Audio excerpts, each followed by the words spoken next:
നിയമക്കുരുക്കുകളിൽപ്പെട്ട് സൗദിയിൽ ദുരിതത്തിലായിരുന്ന കോഴിക്കോട് സ്വദേശി ഇബ്രാഹിം ഒടുവിൽ നാട്ടിലേക്ക് മടങ്ങി. ICF പ്രവർത്തകരുടെ ഇടപെടലുകളെ തുടർന്നാണ് താമസരേഖ പോലും ഇല്ലാതിരുന്ന ഇബ്രാഹിമിന് യാത്രാനുമതി ലഭിച്ചത്. കോഴിക്കോട് മൂഴിക്കൽ സ്വദേശിയായ ഇബ്രാഹിമാണ് തായിഫിലെ ICF പ്രവർത്തകരുടെ കരുതലിൽ ജന്മനാട്ടിലേക്ക് മടങ്ങിയത്. നീണ്ട 26 വർഷത്തെ പ്രവാസ ജീവിതത്തിനിടയിൽ കഴിഞ്ഞ 10 വർഷമാണ് ഇദ്ദേഹം സൗദിയിലെ തായിഫിൽ നിയമക്കുരുക്കിൽപ്പെട്ടത്. 2016 ജനുവരിയിലാണ് ഇബ്രാഹിം അവസാനമായി നാട്ടിൽ പോയി മടങ്ങിയത്.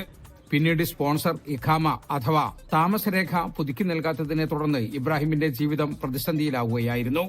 രേഖകളില്ലാത്തതിനാൽ നാട്ടിലേക്ക് മടങ്ങാനോ ജോലി ചെയ്യാനോ കഴിയാത്ത അവസ്ഥ. ഇബ്രാഹിമിന്റെ ദുരിതമറിഞ്ഞ ICF പ്രവർത്തകർ കഴിഞ്ഞ 3 മാസമായി ഈ കേസിന് പിന്നാലെയായിരുന്നു. ലേബർ കോടതിയിൽ നിന്നും അനുകൂല വിധി സമ്പാദിച്ച പ്രവർത്തകർ തുടർന്ന് പാസ്പോർട്ട് വിഭാഗമായ ജവാസാത്ത് മുഖേനയുള്ള തടസ്സങ്ങളും നീക്കി. ICF നേതാക്കളായ RM തൊൽഹത്ത്, കബീർ മുസ്ലിയാർ, സലാം ഏളാട്, അബ്ദുറഹ്മാൻ അഞ്ചുകണ്ടൻ, സാബിത്ത് ചെറുവണ്ണൂർ എന്നിവരുടെ നേതൃത്വത്തിലാണ് നിയമ നടപടികൾ പൂർത്തിയാക്കിയത്. മടക്കയാത്രക്കുള്ള വിമാന ticket ICF Junoob unit committee secretary Jafar Valiyora കൈമാറി.